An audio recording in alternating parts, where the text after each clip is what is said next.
Olá, sabe aquela parte da gente que busca um sentido maior, uma conexão mais profunda?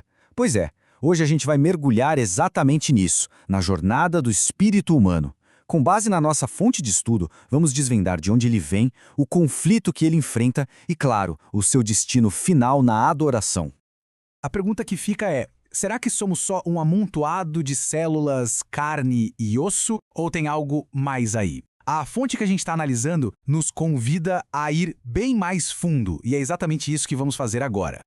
Olha só o nosso mapa para hoje. A gente começa lá na criação, passa pela estrutura complexa do ser humano, encara de frente as raízes do conflito interno, descobre um caminho para a vitória e, finalmente, a gente chega no propósito maior de tudo isso. Vamos começar pela origem.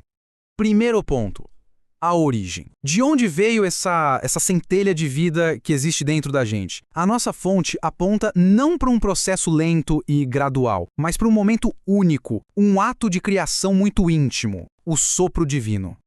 E aqui está o momento-chave. Repara na linguagem. Não diz que o homem desenvolveu um espírito, mas que Deus soprou nele o fôlego da vida. É uma imagem incrivelmente pessoal, né? Isso quer dizer que nosso espírito não é algo que a gente cria, mas algo que recebemos, diretamente do Criador. Então, para que serve esse espírito? O ponto central que a fonte destaca é o propósito, a comunhão. Não se trata só de estar vivo, trata-se de ter a capacidade de se conectar com Deus. É, na essência, a nossa linha direta com o divino.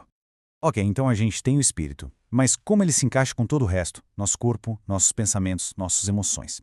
Bem, a fonte nos apresenta um modelo de 3 partes, uma visão que a gente chama de tripartida do ser humano. Esse versículo aqui é uma das chaves para essa ideia. Veja só como o apóstolo Paulo faz questão de separar os 3, espírito, alma e corpo. Ele não trata como se fosse uma coisa só, o que sugere que cada um tem um papel bem distinto.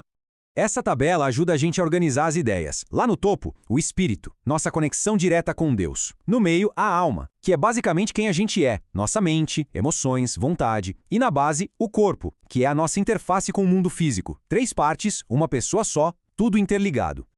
E é fundamental entender, como a própria fonte aponta, que essa não é a única visão que existe.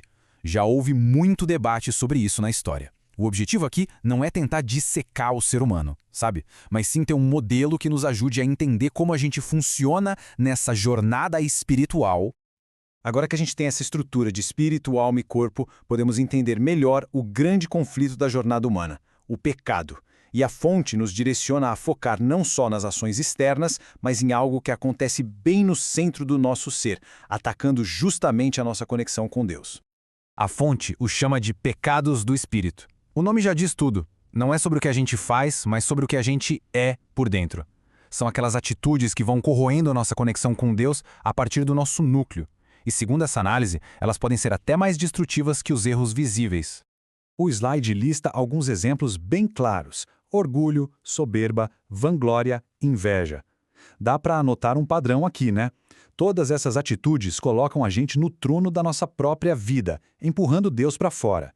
São o exato oposto da humildade, que é a base para qualquer comunhão verdadeira. Mas de onde vem tudo isso? Onde é que essas atitudes tóxicas criam raízes? Qual é o epicentro desse terremoto espiritual? A fonte aponta diretamente para o que a Bíblia chama de coração. E aqui, coração não é o órgão que bombeia sangue, claro. É o nosso centro de comando interior, a origem dos nossos desejos, pensamentos e das nossas intenções mais profundas. É ali que o problema começa.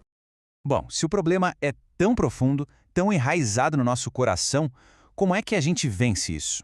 A lição mostra que a resposta não está em se esforçar mais, em ter mais força de vontade.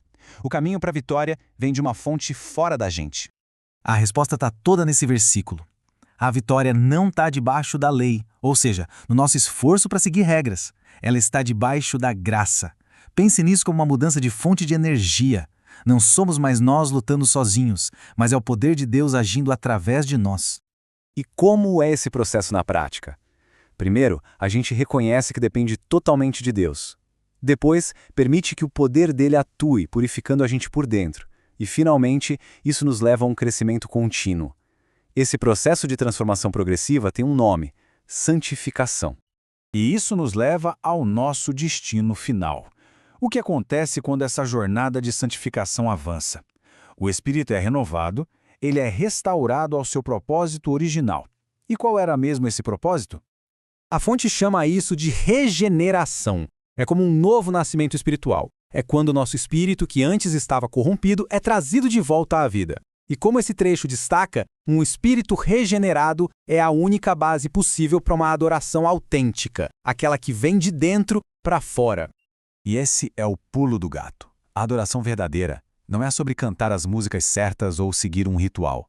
É sobre o estado do nosso ser interior.